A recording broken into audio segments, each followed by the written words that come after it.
금전 의원 개인의 문제에 국한하는 것이 아니라 국회의원의 직무상 양심을 어디까지 허용할 것인가라는 대단히 중요한 이해찬 대표는 재심 결과가 나오면 그때 당 입장을 내자며 당장 논란을 키우지 말자는 당내에서 충분하게 토론을 거쳐가지고 당론이 결정되는데도 불구하고 끝까지 나만 옳다라는 식으로 주장. 저 정도도 포용 못하면 어떻게 야당과 협치를 하겠느냐는 근본적인 이제 그 의구심이 들게 하는 거거든요. 저러라고 180석 만들어줬나라는 얘기.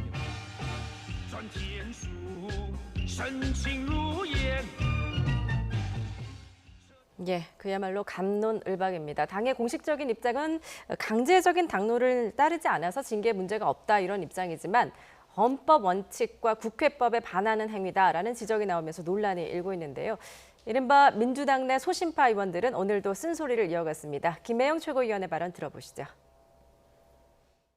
당론에 따르지 않은 국회의원의 직무상 투표 행위를 당론에 위반하는 경우에 포함시켜 징계할 경우 헌법 및 국회법의 규정과 충돌이 발생할 여지가 있습니다. 예, 더불어민주당 오늘 비공개 최고위원 그 회의에서도 금태섭 전 의원의 징계를 놓고 갑론을박을 벌였다고 합니다. 이런 움직임에 대해서 어떻게 보십니까? 일단 지금 민주당은 원칙 없는 징계다. 크게 세 가지라고 보는데요. 2002년도 당시에 국회법을 바꿨습니다. 그게 이제 지금 많이 나오는 114조 2항 자유투표 규정인데요. 국회에는 자신이 속한 당의 의사에 귀속되지 않고 양심에 따라서 투표한다.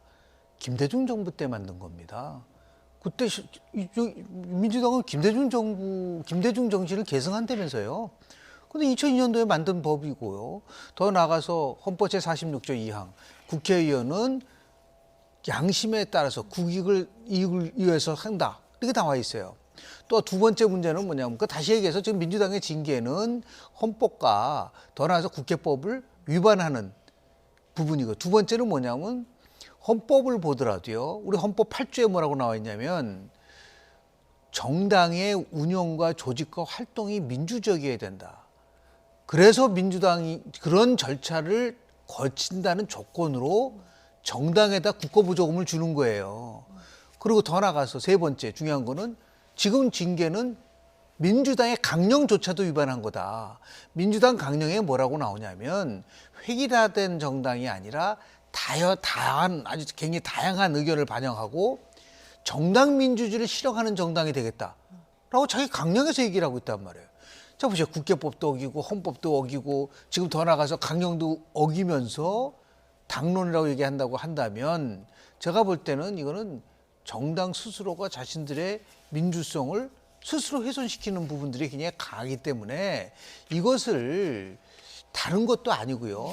당원과 국회의원은 다른 거죠. 예. 국회의원 신분에 대해서 투표를 한 걸 가지고 저런 식으로 한다고 한다면 또다시 얘기하지만 당론과 당론을 부딪히게 만드는 건데 이거 굉장히 위험하다고 보는 게 뭐냐면 21대 국회의원들에게 가이드라인이 될 수 있는 거예요. 무조건 당론을 따르라. 따르지 않으면 징계할 수 있다. 이거는 민주주의 정당을 포기하는 거랑 마찬가지이기 때문에 이거는 단순한 금태섭 의원의 문제가 아니라 대한민국의 당내 민주주의와 정당 민주주의를 위해서도 이 부분에 잘못된 거는 시정될 수밖에 없다라는 말씀을 좀 드립니다. 예. 당론이 헌법기관인 국회의원의 양심보다 우선하느냐 이런 논란입니다. 교수님께서 어떻게 잘못된 것 같아요. 제가 볼 때. 왜 그러냐면 국회의원의 업무가 좀 단순화시켜 얘기하면 표결하는 거예요. 투표하는 거고. 네. 본회의 상임위원회 회의하고 거기서 하는 게 뭡니까? 표결로 하는 거 아닙니까?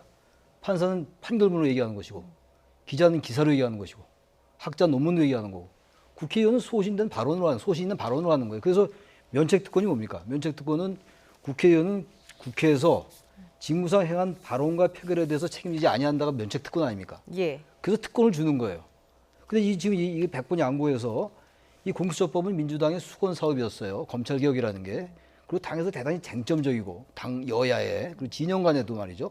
대단히 쟁점적이고 중요한 법안이기 때문에 강제 당론을 채택했습니다. 그것까지 몰아갈 수 없을 것 같아요. 당론이라는 게 강제 당론이 있고 이제 권고 당론이 있으니까 이건 강제 당론이었기 때문에 이렇게 중차대한 당론을 어기는 건 안 된다는 게 지금 취지거든요. 일견 이해가 갈 수 있어요. 근데 기본적으로 그렇다 하더라도 아무리 공수처법이 저는 개인적으로 공수처법 찬성했으니까 그 당시 개인적으로 말이죠. 근데 그렇다 하더라도 그것에 기권한 의원을 비판할 수 있습니다. 이렇게 지금 우리 진영 또는 우리 당에서 심혈을 기울였고 오랜 기간 동안 당의 수건이었는데 이걸 어떻게 기권하느냐. 정당이라는 것은 정치적인 이해와 가치와 정치적 의사를 같이 한 집단이기 때문에 너는 우리 당에 있을 자격이 없다. 그러니까 탈당은 안 시키겠으나 징계를 받아라. 논리는 되는데 징계하면 안 돼. 왜냐하면 아까 제가 말씀드린 거 있죠. 민주주의는 다른 걸 인정하는 겁니다. 당내 뭐 다양한 계파 이런 걸 떠나서 기본이에요, 이거는.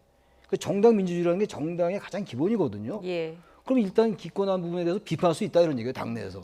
당신들이 왜 자꾸만 이것만 그런 게 아니라 다른 것도 자꾸만 다른 몫을 내냐라고 비판하되 이것도 징계를 합니까?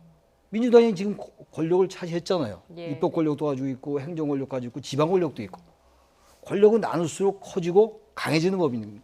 근데 왜 이걸 굳이 이렇게 무리수를 넣어가지고 전 이해할 수가 없어요. 민주당 왜 이러는지. 예. 국민이 압도적인 지지를 해준 거 이렇게 하라고 지지해 준 게 아니거든요. 제가 아까 말씀드린 게 뭡니까? 오만 프레임에 빠지면 절대로 안 된다.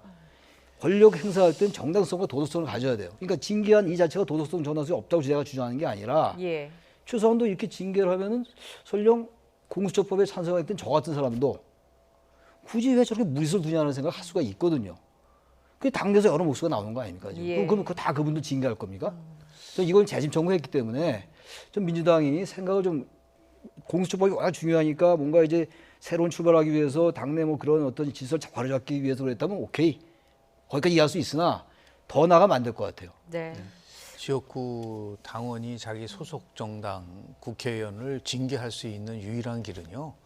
공천, 경선 과정 속에서 그 의사표시를 하는 겁니다. 그래서 금태섭 의원은 실은 경선에서 탈락했어요. 그게 징계한 겁니다. 그것을 가지고 다시 또 징계하고 경고등 같은 징계를 한다는 거는 제가 볼 때는 잘못해서 한참 잘못됐고. 그럼 제가 물어보고 싶은 게요. 2007년도 5월 30일 날 당시 이제 미래통합당이죠. 그다음 자유당이었었는데요. 김연아 의원이 이낙연 총리에 대해서 모든 자기 소속 정당들이 나가고 자기만 남아서 찬성 투표했어요. 만약에 그런 상황 같았으면 어땠을까요? 그건 경고가 아니라 아마 제명시킬지도 모르겠죠. 민주당이 현재와 같은 입장이라면. 그때 김연아 의원은 뭐라 그랬어요? 민주당 의원들이 정말 소신 있는 사람이다. 정말 잘하는 사람이다. 그렇게까지 칭찬했잖아요. 예. 그리고 2009년도 당시에 81석밖에 안 되는 통합민주당 2009년도에 의원들을 상대로 해서 정당 선거 그리고 의회 개혁에 대한 설문조사를 했습니다. 81.5%가 뭐라고 대답을 했냐면 그거는 소신에 따라서 당론보다는 소신에 따라서 투표해야 된다고 얘기를 하잖아요. 예. 상황에 따라서 그리고 자꾸만 이거를 모든 것을 함구령을 내리고 이렇게 민주정당에 가져간다고 한다는 것은 그런 정당한테 왜 국고보조금을 줘야 되죠? 그러면 아예 국고보조금을 그냥 끌어버려야죠. 정당은 임의단체에 불과합니다. 임의단체에 불과한 그러한 정당이 국민의 대표를 저런 식으로 해서 투표를 했다고 해서 반대 투표를 했다고 해서 만약에 경고하고 징계한다는 거는 그건 민주정당임을 스스로 포기하는 거라는 말씀을 좀 드리고 싶습니다. 예. 민주주의는 다름을 인정하는 것이다라고 이제 말씀을 해주셨는데요. 이번 징계 사태를 두고 이제 강제적 당론의 근본적인 문제까지 좀 거론되는 모습입니다. 강제 당론이라는 게 이제 왜 생겼고 또 이게 좀 어떻게 만들어졌는지도 궁금합니다. 그러니까 우리나라 정당이 대단히 기율이 강해요. 예. 그러니까 일반적으로 정치학적으로 본다면 대통령제보다 내각제가 정당 기율이 강하죠. 왜냐하면 정당이 이제 의회를 구성하고 의회가 바로 내각을 구성하는 것이기 때문에 굉장히 강해요. 우리가 이제 대통령제를 채택하고 있습니다만 미국하고 많이 다르잖아요. 미국은 우리나라 같은 정당이 아니거든요. 우리처럼 중앙당이 떡 있고 막 지방당이 강한 이런 게 아니거든요. 그러니까 미국의 대통령제는 순수 대통령제고 우리나라 대통령제는 이른바 혼합 대통령제잖아요. 내각제적 요소가 많잖아요. 국회의원이 장관도 되고 이렇게 하는 거니까. 근데 아무튼 간에 정당의 강제당론이라는 게 과거 이제 권위주의 정권 때 나온 것 같아요. 어쨌든 민주대 반민주 구도에서 민주 세력도 강한 당론이 필요했죠. 단일 대우가 필요했던 것이고 예. 또 반대로 권위주의 정당은 권위주의 정당대로 자신들의 권력을 유지하기 위해서 뭔가 이제 강압적으로 누르는 게 필요했던 게 강제 당론의 연원이라고 볼 수 있어요. 예. 그런 것이 쭉 이어져 내려왔던 거죠. 그 한국 정당이라는 게 과거에 YSDJ에게 굉장히 계파 정치가 강했었잖아요. 그런데 없어졌습니다만 지금도 일부 남아 있다 하더라도 그런 상황 속에서 강제 당론이 아직도 이렇게 특정한 상황 속에서 이슈에서 의원을 기속하는 것은 맞지 않는다는 거예요. 당론 채택할 수 있습니다. 당론 채택할 수 있고 권고당론이나 강제당론이나는 나름대로 정당의 운영에 있어가지고 100% 부정할 수는 없겠습니다만 예. 기본적으로 강제당론이라고 딱 못을 박아가지고 거기 위배됐다고 해서 헌법과 국회법에 분명히 양심에 따라 투표한다고 나와 있고 제가 아까 면책특권도 말씀드렸는데 예. 거기 명백하게 위배되는 거거든요. 이건 그 사안의 성격을 얘기하는 게 아니에요. 보수와 진보의 문제도 더욱더 아닌 것이고 진영의 문제는 더욱더 아니죠. 이래서 이거는 베이직 투 기본으로 돌아가는 거예요. 기본으로. 네. 가장 기본이 뭡니까? 정당 민주주의인 것이고 의원은 자기 양심에 따라 투표하는 거예요. 양심에 따라서 행동하는 것이 그게 바로 국민들이 주권을 그들에게 위임했던 것이거든요. 예. 국민의 대표예요. 헌법기관이고. 근데 그게 너무 소홀히 돼 왔던 거다 이런 얘기. 강제당론이란 미명하에. 예. 이제는 좀 이제 그걸 강제당론이라는 걸 완전히 없애라고 제가 과격하게 주장하고 싶지는 않나. 없었으면 제일 좋겠어요. 그러나 당론은 필요한 거니까. 저도 강제당론이라는 이름은 대단히 불편하다. 강제란 그 수식어는 불편하다는 겁니다. 지난 2012년 대선을 앞두고 그 그렇습니다. 문재인 대통령도 강제당론 그 지향을 발표를 했다고 합니다. 그 8년 전에도 문제의식이 좀 있었다라는 이야기인 것 같아요. 강제적 당론은 예. 지금 표현하면 적폐입니다. 의회 민주주의를 파괴시키는 적폐다. 예. 저는 민주당의 지금 이해찬 대표가 7선 의원이라는 것에 대해서 뭐라고 얘기했냐면 강제적 당론은 무조건 지켰어야. 좀 참담합니다. 묻고 싶습니다. 의회라는 게 뭐냐? 묻고 싶어요. 의회가 뭐냐? 의회라는 것은 선거를 통해서 선출된 동등한 자격을 가진 사람들이 사회 구성력이 있는 법을 만드는 회의체입니다. 동등한 자격을 가진 사람들이 누가 지시하고 통제하고 해서 따라가는 거예요. 의회 기본적인 기능도 이해하지 못하면서 무슨 뭐 강제적 당론은 무조건 따라야 된다? 그런 식으로 가져가면은 저거는 제가 볼 때는 가장 기초적인 것부터 이해를 못하고 있기 때문에 그러니까 문재인 대통령이 2012년에 이거는 지양돼야 된다고 얘기한다면 제발 말로만 무슨 뭐 노무현 정신 무슨 뭐 예를 들어서 그런 얘기만 하지 말고 행동으로 자신들이 지키려고 하는 도대체 정신이 뭔지 그리고 도대체 현재 문재인 대통령에 대해서 한 번이라도 문재인 대통령이 무슨 말을 했는지 좀 지금에 있는 177명의 국회의원들이 한번 한번 리뷰 좀 했으면 좋겠어요. 예. 그리고 거기에 반하는 행동을 하면은 그건 안 맞는 거잖아요. 말 따르고 행동 따르고 이런 정당이 177석의 거대 슈퍼 여당이 된다고 했을 때 올 수 있는 그런 것들이 국민들이 이해를 할 수 있겠는가라는 부분에서 이건 통탄할 만한 일이다. 작은 일이 아니에요. 의회 민주주의를 지키기 위해서라도 이 부분에 대해서는 분명히 잘못한 것이다. 라는 지적을 저는 하고 싶습니다. 예. 앞서 이해찬 대표 같은 경우에는 이제 가장 낮은 수준의 징계다라면서 좀 그 의미를 좀 애써 축소하는 모습을 보였는데 오늘은 좀 이 논란을 확산되는 걸 좀 경계를 한 것 같습니다. 또다시 이제 함구령을 내렸다는 이야기가 전해지고 있는데요. 함구령이라는 말이 또 나오는데 예. 뭐 함구령이라는 말은 이제 언론이 쓰는 거긴 합니다만 어쨌든 이해찬 대표가 당내 의원들의 입단속을 하는 거잖아요. 그거 역시 바람직하지 못해요. 의원이라는 건 어쨌든 간에 국민들의 투표에 의해서 지역구 의원이건 비례대표 의원이건 뽑힌 선출된 의원들이거든요. 그들이 잘하고 못하고 나중에 또 평가받는 겁니다. 또 의정활동 내에서 또 비판할 수 있는 것이고 당내에서 비판할 수 있고 언론으로부터 비판할 수 있고 국민들로부터 비판할 수 있습니다. 근데 예. 무조건 얘기하지 말라 이러면 안 되는 것 같고 지금 말씀처럼 이해찬 대표도 이 상황이 처음엔 그렇게 심각하게 생각 안 했을 수도 있어요. 이 강제당론이었는데 왜 이거 자꾸 금태섭 전 의원이죠? 이 금태섭 전 의원이 왜 이랬느냐라고 이제 쉽게 생각했는지 모르겠습니다만 좀 의미를 애써 축소하는 것 같아요. 낮은 네. 수준이다라고 얘기하는 거 보니까 의미를 좀 축소하려고 하는 것 같으니까 지금 금태섭 전 의원이 재심 청구했잖아요. 그러니까 재심 청구 받아들여가지고 가장 용기 있는 건요. 이거 잘못됐다. 잠깐 실수였다. 하고 인정하면 되는 거예요. 이걸 너무 자꾸만 또 이거를 정당하기 위해서 다른 논리를 피면은 더 꼬일 수 있으니까 용감하고 용기 있게 만약 생각이 그러시다면 그게 맞다. 이건 사실 크게 어려운 문제도 아니에요. 예. 강제당론이라는 거 민주당의 입장도 이해가 가는 면이 있으니까 그러나 이건 알고 보니까 이런 것이 아니다. 국회법과 헌법에 분명히 나와 있어요. 법에 나와 있는 거 어떡합니까? 대한민국 법치국가잖아요. 예. 이건 내 생각이 어떤 거가 중요한 게 아니에요. 이건. 그걸 말씀 좀 드리고 싶어요. 예. 금태섭 전 의원에 대한 징계 결정에 이제 어제 조응천 의원이 좀 비판한 데 이어서 오늘 이제 김혜영 최고위원이 네. 또 쓴소리를 했고 이른바 민주당 쓴소리 모임이죠. 이른바 조금박해 의원들이 이렇게 목소리를 내고 있는데 어떤 당의 외연 확장을 위해서는 이런 소상파들의 목소리가 좀 필요한 것 아닙니까? 저는 참 우리 이번에 177석 슈퍼여당이라는데 초선 의원들이 지금 침묵하는 데 대해서 안 된다고 봅니다. 이분들은 이제 앞으로 21대 국회를 특히 여당의 신분을 가지고 해야 되는데 이 부분에 대해서 당당하게 얘기를 해야 돼요. 왜 의원들에 대한 부분들을 지도부가 마음대로 함구령을 내린다. 또 이런 것까지 계세요. 설레 생기면 의원 표결에 따라서 또 징계. 이것에 대해서 지금 2달 후면 이제 물러날 사람인데 이해찬 대표가 앞으로 21대 국회는 초선 의원들이 4년 이상 해야 되는데 이건 굉장히 나쁜 선례, 오히려 이게 나쁜 선례라고 볼 수가 있습니다. 자, 케네디 대통령이 55년도에 쓴 용기 있는 사람들이라는 책이 있어요.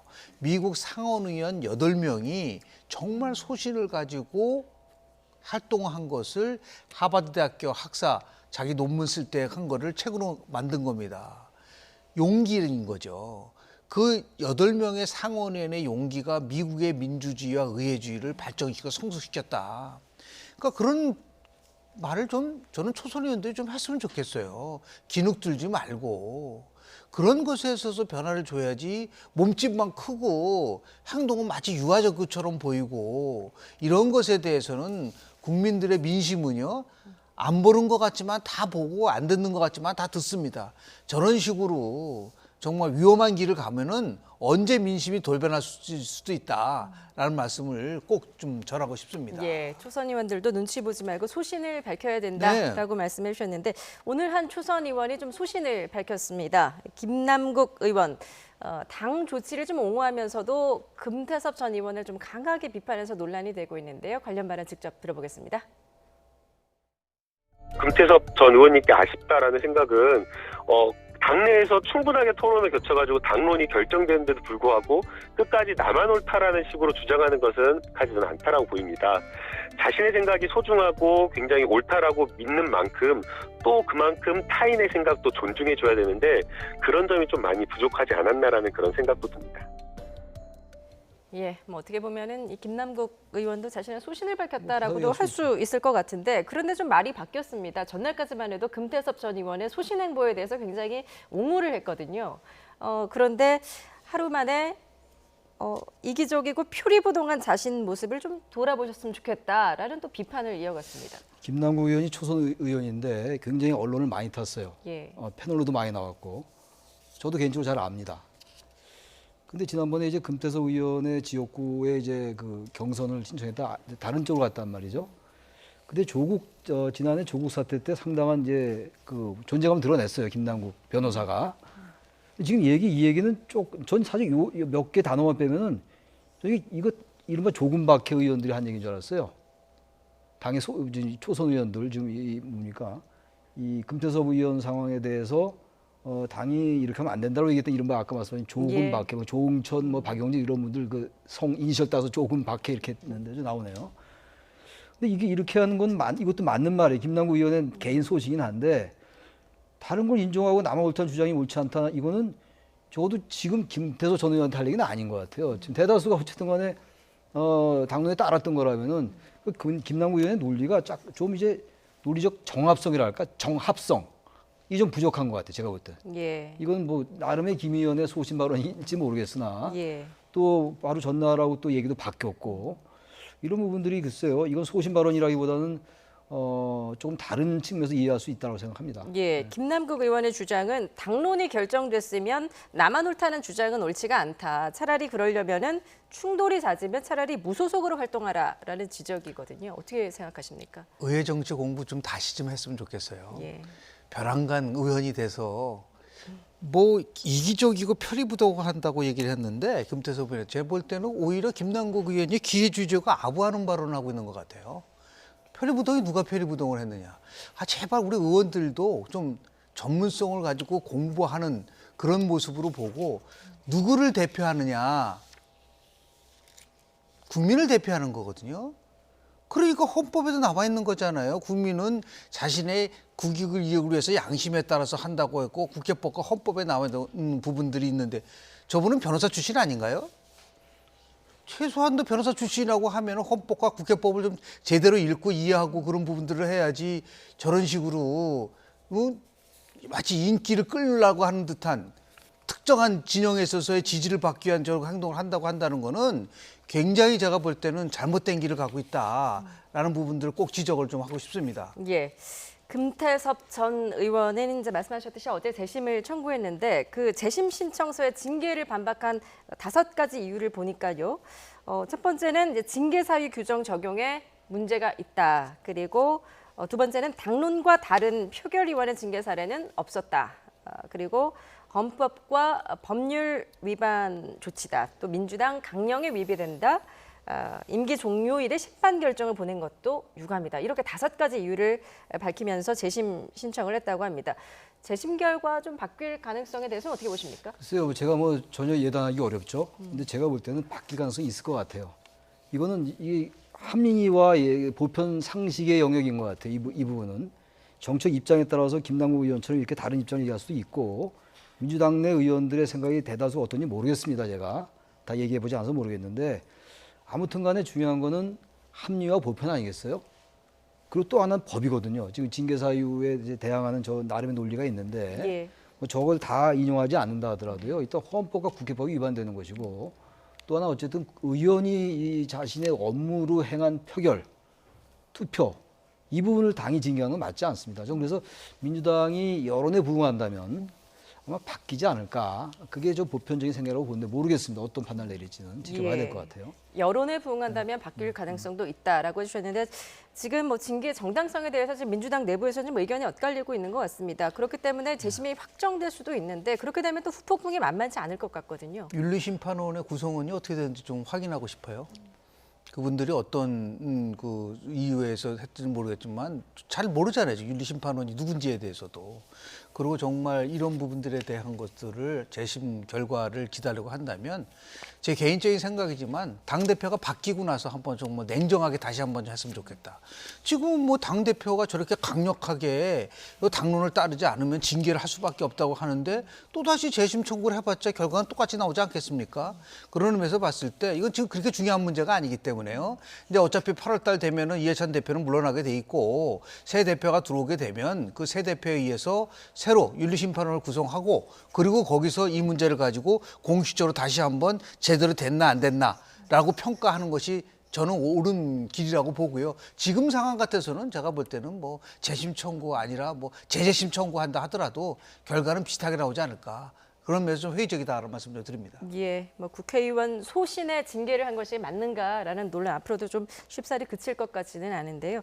국민을 대표하는 국회의원인데 양심과 소신에 따라 할 말은 하는 게 맞는 게 아닌가 싶은 생각도 듭니다. 최창렬 용인대 교수, 김영준 명지대 교수였습니다. 잘 들었습니다. 고맙습니다.